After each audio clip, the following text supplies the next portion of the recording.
हिसार का जो एट्रोसिटी है, जो भाई गणेश के साथ हुआ, उसके परिवार के साथ हुआ, वो आज किसी से छुपी नहीं है। पूरी देश दुनिया में लोगों को पता चल गया कि हरियाणा की जो सरकार है, उसके जो अधिकारी हैं, जो वर्दी वाले गुंडे हैं, वो किस तरह से लोगों को टारगेट कर रहे हैं। चाहे वो कैथल में एक महिला के साथ जो किया शायद कुछ लोगों को पता नहीं है, उस मामले को भी हम लोग उठाएंगे। एक महिला के साथ बहुत बुरी तरह मारपीट की पुलिस द्वारा, उसके प्राइवेट पार्ट में डंडा दे करके उसको घुमा दिया गया। 5 दिन तक उस महिला की बहन की मारी गई, ब्लीडिंग तक नहीं रुकी। तो ये कर रही है हरियाणा की पुलिस, प्रशासन की पुलिस, बीजेपी और नायब सैनी और कृष्ण बेदी की पुलिस। तो साथियों, आज जो मैं लाइव हुआ हूँ, आज इसलिए हुआ हूँ कि कल जो है उस परिवार को, गणेश जी के परिवार को, जो लोग धरने में बैठे हैं उनके परिवार के लोग, उनको ड्यूटी मजिस्ट्रेट के द्वारा एक लीगल नोटिस दिया गया बॉडी डिस्पोजल का। तो एक कानून बनाया था सुप्रीम कोर्ट ने, क्योंकि इनको पता है जो मनवादी लोग न्यायपालिका में बैठे हैं कि जो उत्पीड़न अत्याचार होना वो बहुजन समाज के लोगों पे ही होना है। और ये लोग अपनी इतने जागरूक हो गए हैं, डेड बॉडी के बाद उस डेड बॉडी को रख करके बैठ जाते हैं, आंदोलन करते हैं। तो उस आंदोलनों को दबाने के लिए ये कानून बनाया गया 2025 में। तो साथियों, हम लोग इनके कानूनों से नहीं डरने वाले। चाहे ये 3 कानून काले भी लेके आए थे किसानों के विरोध में, किसानों ने भी इनका इलाज किया था, और SC/ST एट्रोसिटी एक्ट में भी लेके आए थे कानून। तो पूरे देश के बहुजनों ने इनको बता दिया था कि तुम्हारी औकात नहीं है कि तुम लोग बाबा साहब अम्बेडकर के संविधान को छेड़ सके। तो साथियों, जो कल इन्होंने नोटिस दिया है उसमें लिखा है कि अगर 12 घंटे के बाद अंदर आप लोग बॉडी नहीं लेते हो तो सरकार के द्वारा, ड्यूटी मजिस्ट्रेट के द्वारा उसका अंतिम संस्कार कर दिया जाएगा। तो साथियों, अंतिम संस्कार इनका कैसे होता है आपने देखा है। मनीषा हाथरस कांड में रात को हमारी बहन को जला दिया गया। ये हमें हिंदू कहते हैं, हिंदुओं में दिन छिपने के बाद संस्कार नहीं होता, लेकिन इन्होंने रात को हाथरस में बाबा साहब के संविधान का, इस देश में जो ये कहते हैं कि संस्कार, उनका सबका बलात्कार खुलेआम प्रशासन के द्वारा किया गया। वहां भी भाजपा की सरकार थी। और ऐसा ही अब हिसार में होने जा रहा है। मैं तो कहूंगा कि इस परिवार को बॉडी नहीं लेनी चाहिए। देखना चाहिए कितनी बर्बरता ये सरकार कर सकती है। और हम लोग पूरे हरियाणा में जाएंगे आंदोलन के लिए। जरूरी नहीं है कि बॉडी का होना जरूरी है, विचारधारा का होना जरूरी है। वो आग जो हमारे दिलों में है भाई गणेश को इंसाफ दिलाने की, उसका जलते रहना जरूरी है और उस आग को जन जन तक पहुंचाना जरूरी है। तो साथियों, आज की महापंचायत का उन लोगों ने आह्वान किया है। आज हिसार में सिविल हॉस्पिटल में 10 से 11 बजे के बीच का टाइम दिया गया है कि जब तक आप पहुंचे उसके बाद पंचायत का आयोजन किया गया है इस लड़ाई को मजबूत करने के लिए।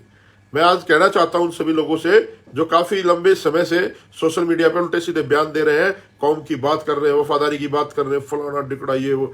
भाई मेरे, आप लोग आओ। अगर आपके अंदर वाल्मीकि जो कहते हैं कि हम वाल्मीकि, हमें गर्व है, अगर तुम्हारे अंदर असली खून है, अगर तुम लोग मूल निवासी हो इस देश के, भारत देश के द्रविड़ हो तुम लोग, तो आओ भाई, आप सबका स्वागत है इस न्याय की लड़ाई में। आप लोगों को आना चाहिए।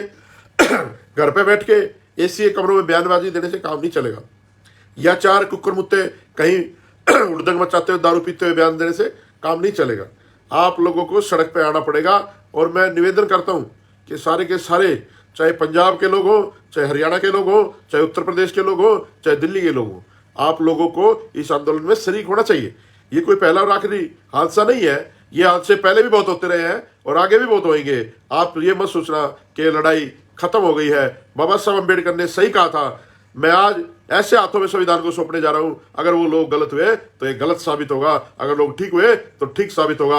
आज भारतीय संविधान की तरोड़ मरोड़ के दुरुपयोग किया जा रहा है। उन लोगों के हाथ में संविधान है जो संविधान की प्रतियां जलाते हैं और जो संविधान की कदर नहीं करते। आपने देखा देश के नए संसद का उद्घाटन हुआ, वहां पर किसी भी शूद्र समाज के लोग को नहीं बुलाया गया। जिन लोगों को लेना देना नहीं संविधान से, उन लोगों के मौजूदगी में उसका उद्घाटन हुआ। बहुत सारी ऐसी घटनाएं हैं, चाहे राष्ट्रपति को मंदिर में नहीं घुसने दिया गया हो। और हाँ, वो हरियाणा की बात चल रही थी, मैं बताता हूं, इसमें बहुत सारे लोग नहीं आए। विशंबर वाल्मीकि भी नहीं आया है ना, और भी बहुत सारे लोग नहीं आए। और विशंबर वाल्मीकि को तो 15 अगस्त के चुनाव में 15 अगस्त में जब देश आजादी का सेलिब्रेशन कर रहा था हरियाणा में, कुर्सी नहीं दी थी स्टेज पे भाजपा के लोगों ने, और मौके का मंत्री था। ये तो औकात है हमारे लोगों की इन पार्टियों में, और इनको बोलने तक नहीं दिया जाता। अपने घर वालों के साथ उनके संघर्ष में, उनके दुख में शामिल तक नहीं होने दिया जाता। उदाहरण आपके पास है कृष्ण बेदी।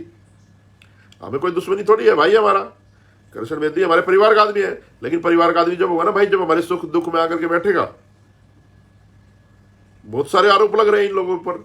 मैं देख रहा था कल उस लड़के के बाप ने आरोप लगाया कि 8 लाख रुपए कह रहे थे मुझे कि आप 8 लाख रुपए ले लो और इस आंदोलन को खत्म कर दो। भाई 8 लाख रुपए तुम ले लो, अपने बड़का मरवा दो, और मैं दूंगा 1 करोड़ दूंगा, 8 लाख छोड़ो, तुम प्रशासन के द्वारा अपने बच्चों को मरवाओ। तो भाई ये बातें ठीक नहीं है। इस परिवार को न्याय दिलवाओ। और मैं तो कहूंगा आज हाथ जोड़ के, फिर हाथ जोड़ रहा हूं भाई कृष्ण बेदी, आज पंचायत में आ जा, हम तेरे माफ कर देंगे, इस समाज के साथ खड़ा हो जा। सुन उस माँ की चीख चिल्लाहट बेचारी की, उस बाप का दर्द सुन जिसके बच्चे को मार दिया गया, जिसके हैप्पी बर्थडे को डेथ डे बना दिया गया, जन्मदिन को मृत्यु का दिन बना दिया गया। क्या बीत रही होगी इस परिवार के ऊपर।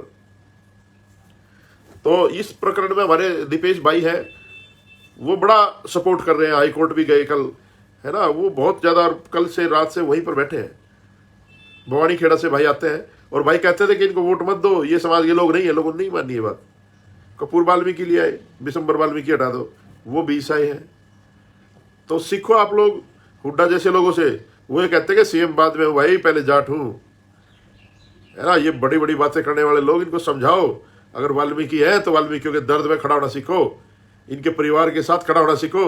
ये कुर्सियां तो आ जाएंगी चली जाएंगी, लोग याद रखेंगे इन बातों को। भाई आप लोगों ने बहुत सारा जीवन पढ़ा, आप लोगों का भी राजनीतिक करियर, ये समाज भूलेगा नहीं इन बातों को। तो मैं इसलिए आज लाइव आया कि भाई आपसी झगड़ों को भुला करके, कौन किसके बारे में क्या कह रहा है, इन चीजों को छोड़ दो। जिसने लड़ना झगड़ना वो अपने आप लड़ते रहना, अपने परिवार में, अपने यार दोस्तों में। इस परिवार के लिए लड़ो, न्याय के लिए लड़ो, और इस परिवार के साथ खड़े हो जाओ। भाई आप लोगों से मैं निवेदन करता हूं। और जो लोग उल्टी सीधी बात करते हैं, बहिष्कार ये वो, अरे तुम्हारा तो सामाजिक बहिष्कार वैसे ही रखा है? कल मैं देख रहा था उस बहन की वीडियो, हालांकि हमारी बहन है, उसके अंदर कितना दर्द होगा जो उसने ऐसी ऐसी बातें कही जो नहीं कहनी चाहिए थी, लेकिन दर्द था उसके अंदर। मनीषा बहन के अंदर उसने अपना सारा दुख प्रकट करा उस वीडियो में। और उन लोगों के कुछ नहीं फर्क पड़ता बहन जी। ये लोग जो है ना, गली के कुत्ते, नुकड़े कुत्तों की तरह भोगते रहेंगे। आप मत इन लोगों के उसमें बढ़ो। बल्कि ये लोग, आप सही कह रहे थे, फेमस होते हैं। इनकी औकात नहीं है कि हम लोग जैसे सब लोगों के मुंह से इनका नाम भी निकले। तो ऐसे लोगों को छोड़ो, और इस आंदोलन में आप लोग बढ़ चढ़ करके हिस्सा लो। और ये लड़ाई हम लोग कमजोर नहीं पड़ने देंगे। आज पंचायत में फैसला लेकर के दिल्ली जंतर मंतर की भी कॉल देंगे हम लोग। पूरे देश के लोग दिल्ली जंतर मंतर में इकट्ठा होंगे, और इसको हम बताएंगे सरकार को कि सामाजिक आंदोलन क्या होता है।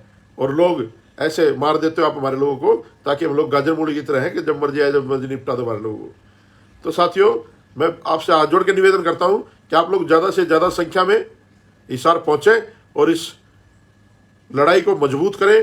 भाई को न्याय दिलाने के लिए आज अपने सारे काम धंधे छोड़ करके वहां पर पहुंचे। और ज्यादातर मेरी अपील है, हिसार के जो बहुजन समाज के लोग हैं, उनसे तो है ही हाथ जोड़ के अपील कि आप लोग इस आंदोलन में आए। और खासकर वाल्मीकियों से, हिसार के वाल्मीकियों से मेरा निवेदन है कि आप लोग एक दिन काम छोड़ दो आज के दिन, और सारे के सारे अपना चुच्ची बच्चा लेकर के उस पंचायत में पहुंचने का काम करें। साथियों इस उम्मीद के साथ हम लोग भी पहुंच रहे हैं कि आप लोग इस लड़ाई में हमारा साथ देंगे, इस परिवार का साथ देंगे। और सफाई कर्मचारी आयोग दिल्ली ने जंतर मंतर की कॉल दी है, देंगे लोग। तो ऐसा नहीं है कि हमारे लोग आराम से बैठेंगे।